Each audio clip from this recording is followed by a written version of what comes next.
Ала ТО 24 каналынын түз эфирдеги көрсөтүүлөрүн кечемес программасы улантат. Аны мен Бурулай Сурманкулова алып барам. Саламатсыздарбы? Президенттин жарлыгынын негизинде Юстиция министрлиги мыйзамдарды инвентаризациялоо иштерин жасап жатат. Бүгүнкү күндө колдонуудагы айрым мыйзамдардын иштөөсүн токтотуу, ченемдик укуктук актыларды тартипке келтирүүдө кандай иштер жасалып жатканын программада сүйлөшөбүз. Студиянын коноктору Юстиция министрлигинин административдик, мамлекеттик жана сот укуктук чөйрөдөгү актылардын долбоорлорун экспертизалоо бөлүмүнүн башчысы Медер Сламкулов жана актылардын долбоорлорун иштеп чыгуу башкармалыгынын баш кадиси Айнура Сулайманова. Саламатсыздарбы? Студиябызга куш келипсиздер. Биринчи суроону Айнура айым сизге узатайын. Юстиция министрлиги президенттин жарлыгы жана өкмөттүн буйругунун негизинде мыйзамдарды инвентаризациялоо боюнча иштерди жасап жатат. Бүгүнкү күндө бул боюнча иштер кайсы деңгээлге келип калды? Саламатсыздарбы, телекөрүүчүлөр. Башынан ар дайым массалык маалымат каражаттарында айтып атабыз. Үстүбүздөгү жылдын 8 февралында атайын ошо Кыргыз Республикасынын мыйзамдарын инвентаризация жүргүзүү боюнча биздин Кыргыз Республикасынын президентинин жарлыгы чыккан. Ошол жарлыктын негизинде Кыргыз Республикасынын өкмөтүнүн буйругунун негизинде ведомство аралык жумушчу топ түзүлдү. Андан тышкары азыркы учурда Юстиция министрлигинин 15 апрелдеги буйругу менен дагы өзүнчө эксперттик топтор түзүлдү да.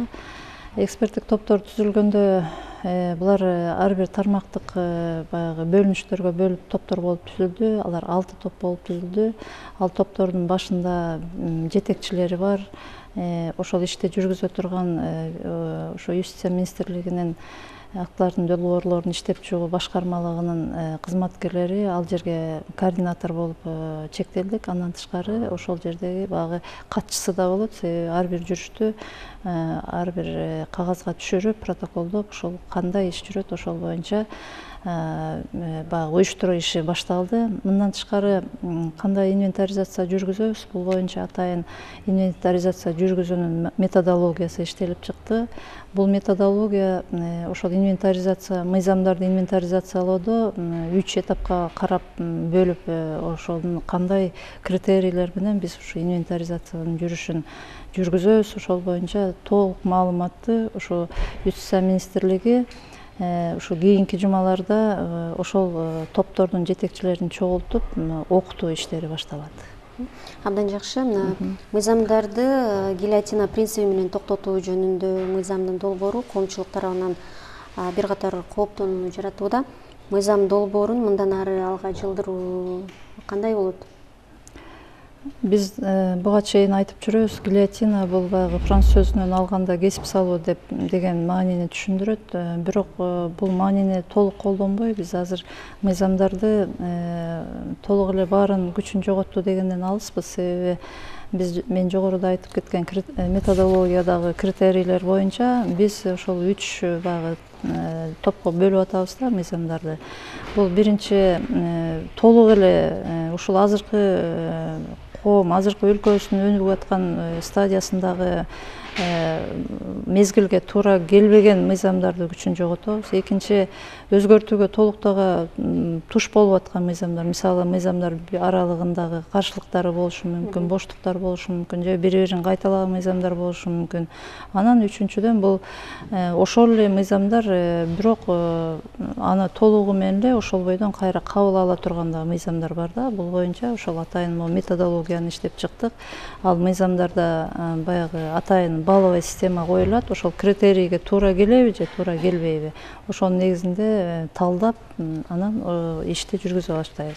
Азыркы учурда мыйзам долбоору өкмөттүн сайтына илинди 2 апрелде. Эми азыркы учурда баардык сын пикирлерди, сунуштарды күтүп жатабыз. Коомчулуктан келип Юстиция министрлигинин дарегине да түшүп жатат. Анан азыркы учурда ошол келип түшкөн сын пикирлерди, сунуштардын негизинде биз ушу 29 апрелде атайын тегерек стол уюштуруп, ошол жердеги мамлекеттик органдардын өкүлдөрүн, эксперттик топторду, ошондой эле көз карандысыз эксперттердин баарын чогултуп, ошол жерде талкуулоо жүргөн жатат. Азыркы иштеп жаткан мыйзамдарга карата ушул сиз айтып аткан гильотина принцибин колдонуу зарылчылыгы кандайча пайда болду?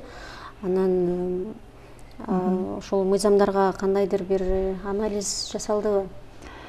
Сурооңуз туура, себеби гильотина принцибин колдонуунун себеби ошол бир кандайдыр бир анализ талдоо жүргүзүүнүн негизинде келип чыкты. Бул бир эле күндө эмес, бул 1991 жылдан ошол 2020 жылдын июль айына чейин ошо былтыркы жылы 2020 жылы ошо юстиция министрлигинде талдоо жүргүзүлгөн. Ал боюнча ошол жанагы мыйзамдар мисалы кабыл алсак, ошол мыйзамдардан кайра келип чыккан мыйзам алдында актыларда иштелип чыгат да. Анан ошол мыйзамдар ошол коомдо күчү барбы, жокпу, ошол иштеп атабы, предмети туура келеби, ошонун баардыгын анализдеп, ошол 91 жылдан 2020 жылга чейинки аралыктагы мыйзамдардын баары анализденип, ал боюнча талдоо каты жазылып өкмөткө. Анан өкмөттүн сунушу менен анан ошо акыры ошо жарлыкка барып такалды. Ошол менен президенттин жарлыгы чыгып атат. Кайсы мыйзамдардын күчүн жоготуу сунушталып атат? Анан алардын канча саны? Гильотина принциби боюнча негизи баягы мыйзамда да көрсөтүлүп атат. Азыркы учурда баягы жалпы Кыргызстан боюнча 4687 мыйзам бар экен. Ошонун ичинен баягы багыттуу 415 деп атабыз. Анан азыркы учурда ушул 381 мыйзам долбоорун күчүн жоготту дегенден алыспыз. Инвентаризация жүргүзүлөт. Мыйзамдын долбоорунда дагы баардык эле мыйзамдар эмес, ал жерде баягы атайын тизмек бар. Биз ал мыйзамдарга тийбейбиз азыркы учурда.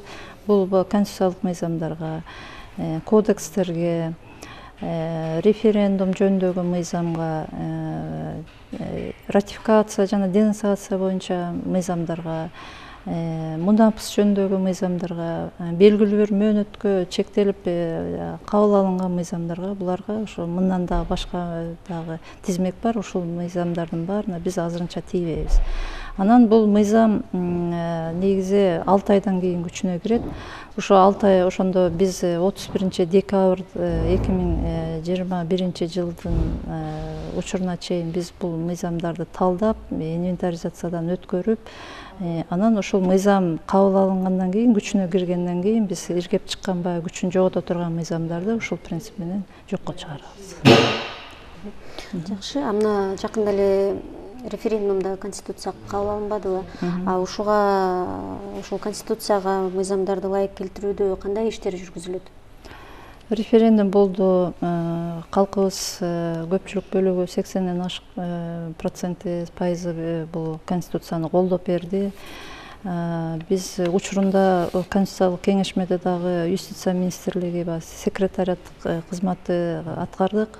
Биздин баабызда бул конституция эми баягы башкаруу системаны, президенттик башкаруу системасын кабыл алгандан кийин бул мыйзамдарда да көп өзгөрүүлөр бар. Андан тышкары дагы бул конституцияда элдик курултай институту кирип атат.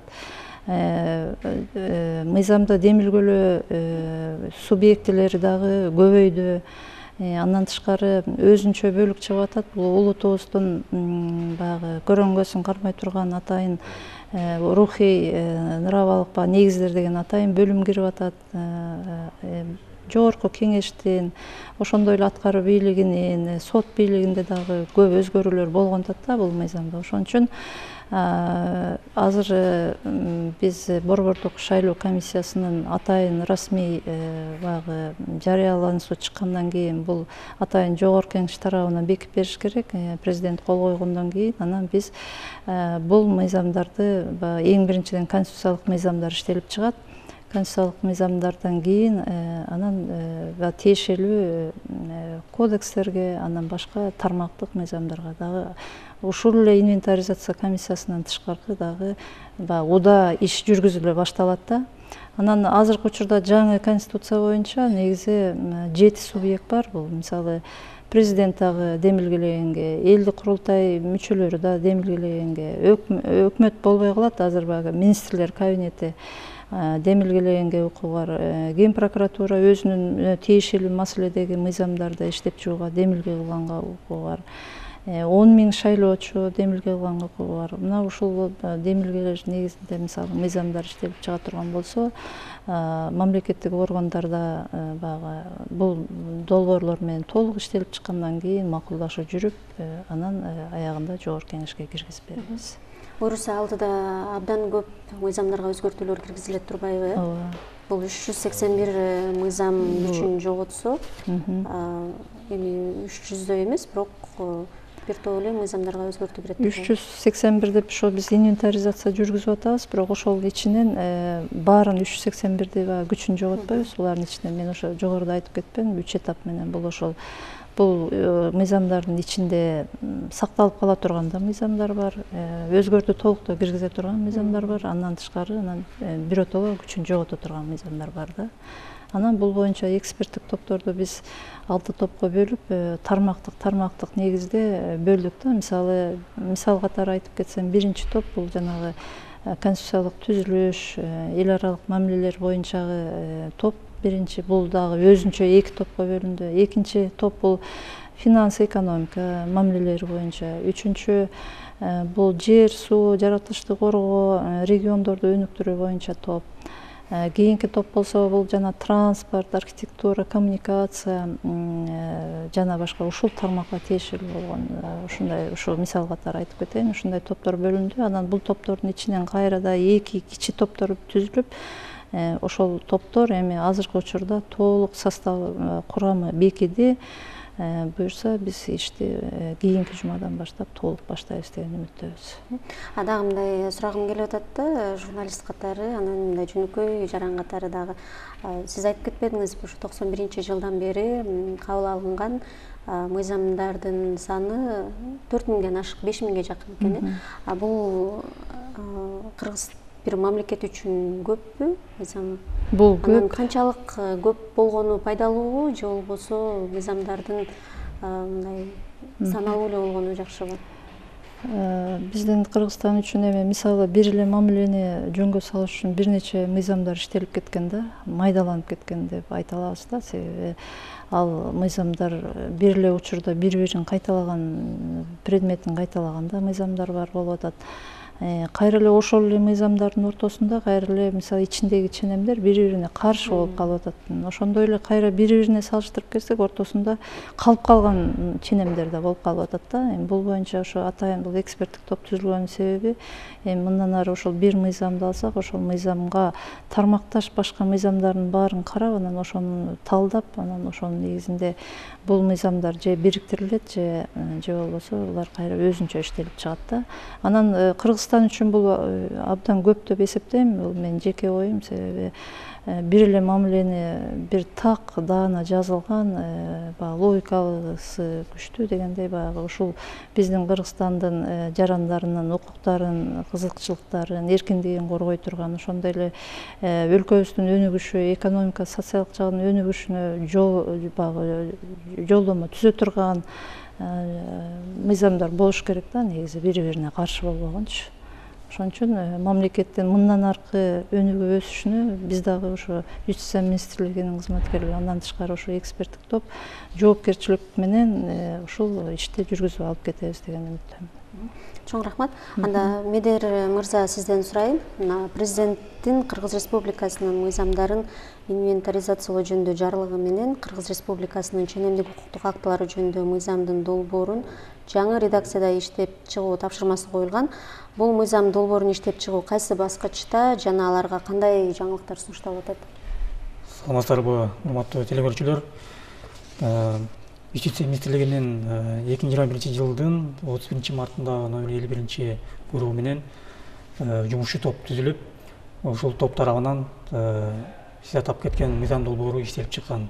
Азыркы учурда бул мыйзам долбоору коом талкуу chekit.gov.kg сайтын жарашкан бирдиктүү порталга жайгаштырылган. Бул бирдиктүү портал деген коомдук талкуулоо жүргүзүү ыкмасы десек болот.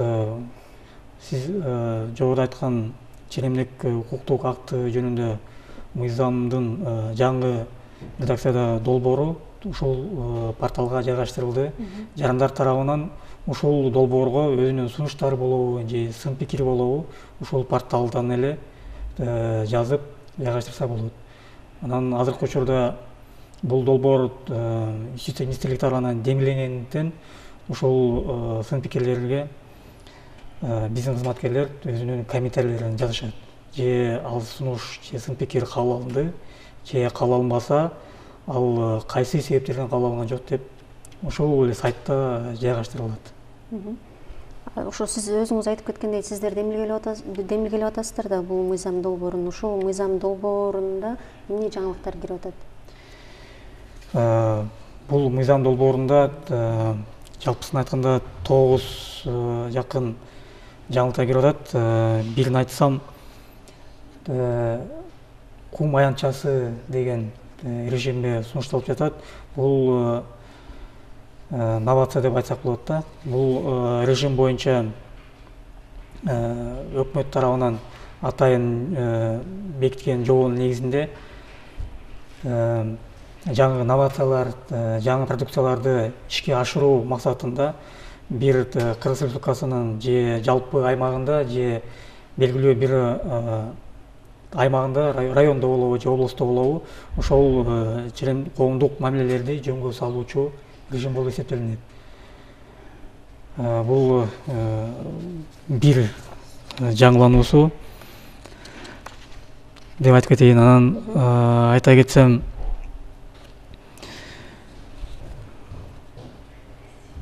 ченемдик укуктук актылардын жогоруда Айнура Жумалина айтып кеткендей, гильотина принципин колдонуу сунушталып жатат ушул мыйзамда.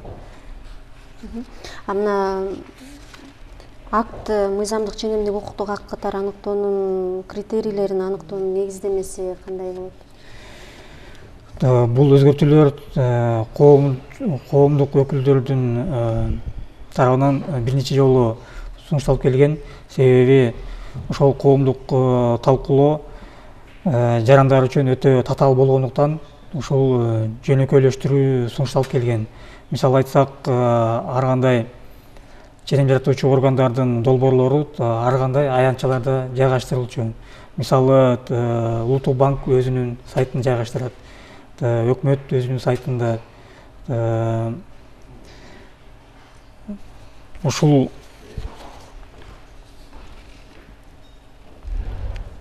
айта кетчү,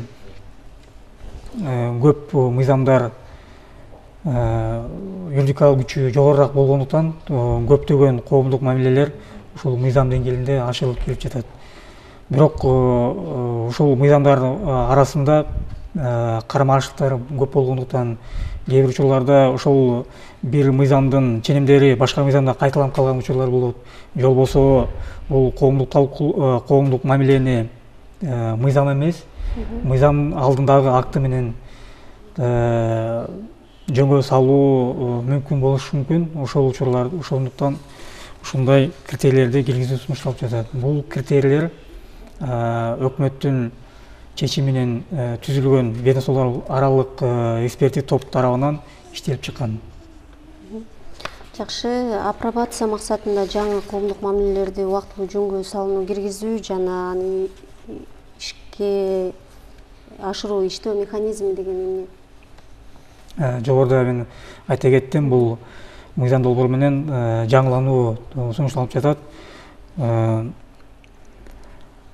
Жалпы ченемдик укуктук мыйзамдарда өзгөртүү киргизбестен убактылуу апробация апробациялоо максатында айрым бир аймакта гана колдонуучу бир ченемдик укуктук акты иштелип чыгат.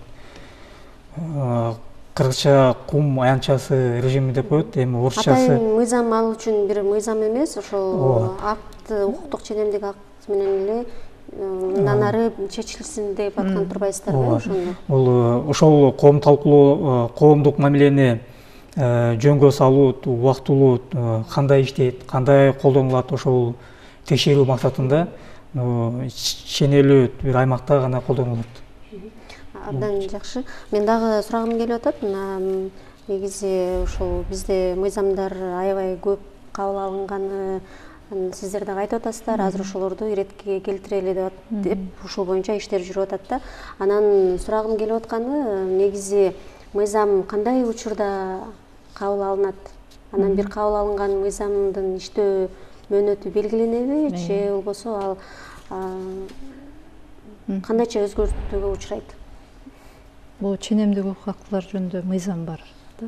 Ошол бул мыйзамдын негизинде баягы мыйзам кандай жазылыш керек, мыйзам кандай кабыл алынышы керек, ал кандай күчкө ээ болот, анын баягы нормативдик техникасы кандай жазылат, мына ушул ченемдик акт мыйзам менен жөнгө салынат да. Эми мисалы бир эле мыйзамды кабыл алынышы, мисалы коомдо бир өзгөрүү болот да, же болбосо бир укук бузуу болушу мүмкүн, же болбосо коомдо бир жаңы бир мамиле болушу мүмкүн.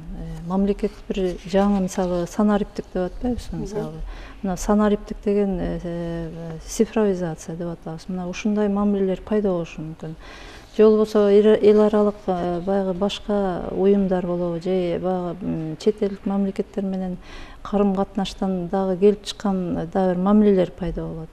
Ошондой эле жарандардын бири-биринин баягы ортосундагы өнүгүүдөн, же болбосо бир кандай бир өндүрүштү өнүктүрүү, мына ушул жагынан, же болбосо социалдык бир маселени алсак, мисалы азыр жаңы конституция менен мисалы азыр пенсияны орточо жашоо өлчөмүнө тең кылалы деген норма кирди да. Бул 2023 жылдын 1-январынан күчүнө кирет, бирок биз ошого чейин ошол мыйзамды иштеп чыгышыбыз керек.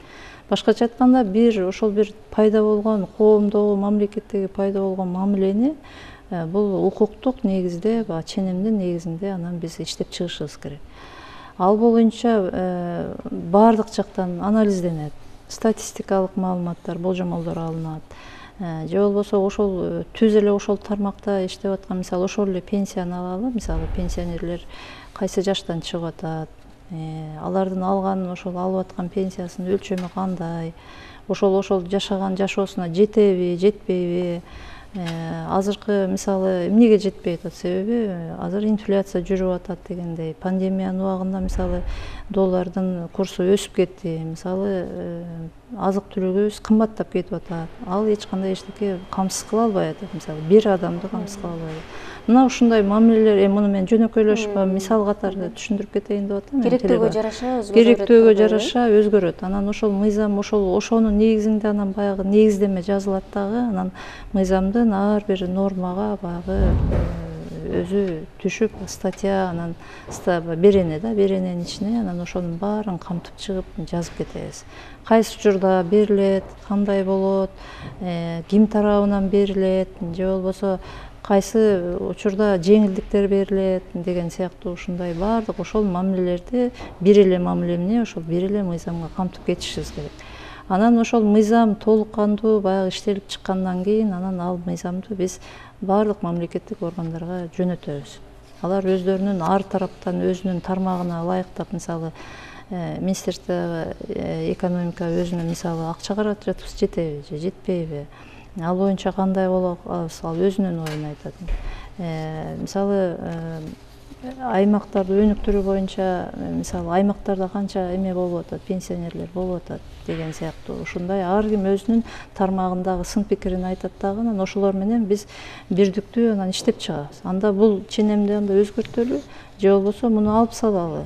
Анан ошентип отуруп бул мыйзам долбоор иштелип чыгып баардык макулдашууга өткөндөн кийин анан биз өкмөткө толук ошол документти анан толук топтоп, ошол берген баягы ой пикирлерин баарын топтоп министрликтердин анан биз өкмөттүн аппаратына киргизип беребиз. Ал жерден дагы толук, ал жерде дагы өзүнүн бөлүмдөрү бар, ошол өзүнүн тармактык бөлүмдөрүндө каралып чыгат дагы, анан жогорку кеңешке киргизилет. Жогорку кеңеште дагы ал жерде биринчи окуудан өтөт, депутаттардын талкуусунда болот, экинчи окуудан, анан үчүнчү окуудан өтүп, анан үчүнчү пленардык жыйынга чыгат. Ошентип бул толук ошол баягы стадия деп коебуз, мыйзам чыгаруунун стадиясы ушул баскычтарды басып өтүш керек. Сурайын дегеним, азыр ушу сиздер мыйзамдарга инвентаризация жасап атпайсыздарбы? Анан бири-бирин кайталаган мыйзамдарды жоёлу деп атасыздар. Анан ушундай бүт баскыч менен өтсө, ар тараптуу мындай пикирлер кошулса дагы буга чейин ошо эмне себептен бири-бирин кайталаган же болбосо бири-бирине карама-каршы келип калган мыйзамдар кабыл алынып калды эле? Азыр сиздер иштеп аткандай эксперттик топ буга чейин жок беле? Юстиция министрлигинде бул атайын ведомстволордук инвентаризация жүргүзө турган топ бар. Бул боюнча атайын ошол бул өкмөттүн буйругу менен бекиген атайын бул курамында болгон министрликтердин орун басарлары кирген топ бар. Юстиция министрлигинен ар бир квартал сайын ошол бардык органдарга тапшырма берип, ошол кайсы жерде баягы карама-каршылыктар бар мыйзамдарды, кайсы жерге өзгөртүү киргизе турган мыйзамдарды талап коюп, ошол боюнча ар дайым чогулушун өткөрүп келген. Бирок баягы мамлекеттик органдардын берген сунуштары боюнча эле булар баягы күнүмдүк гана аткарыла турган ченемдерге өзгөртүүлөр кирип эле, анан ошол масштабтуу ошо инвентаризация жүргүзүү иши жүргүзүлгөн эмес да. Муну мен толук ачык айта алам. Анан баягы мисалы бир эле ченемде бир сөздү экинчи сөзгө алмаштырып, ушундай бир майдараак иштер жүргүзүлдү да. Анан азыркы учурда бул жарлык негизи өз убагында чыкты. Себеби мындан ары эми мисалы бир мамилени бир нече мыйзам жөндөгөндөн көрө ошону бир эле мыйзам менен жөндөп кете алабызбы? Ошол боюнча азыр эми эксперттик топ мына ишке киришип атат. Кудай буюрса биз толук ишенебиз ошол топко, жумушчу топко мындай өзүнүн кесибин аркалаган, такшалган, тажрыйбасы мол инсандар кирди деп ойлойбуз. Анан ошол боюнча азыр иш буюрса алып барабыз. Чоң рахмат, анда ишиңизге ийгилик каалайбыз. Урматтуу телекөрүүчүлөр, Ала Тоо 24 каналынын түз эфиринде колдонуудагы мыйзамдарды инвентаризациялоо, ченемдик укуктук актыларды тартипке келтирүүдө жасалып жаткан иштерди Юстиция министрлигинин административдик, мамлекеттик жана сот укуктук чөйрөдөгү актылардын долбоорлорун экспертизалоо бөлүмүнүн башчысы Медер Исламкулов жана актылардын долбоорлорун иштеп чыгуу башкармалыгынын баш кадиси Айнура Сулайманова менен сүйлөштүк. Көрсөтүүнү мен Бурулай Пусурманкулова алып бардым. Биздин каналдан алыстабаңыздар.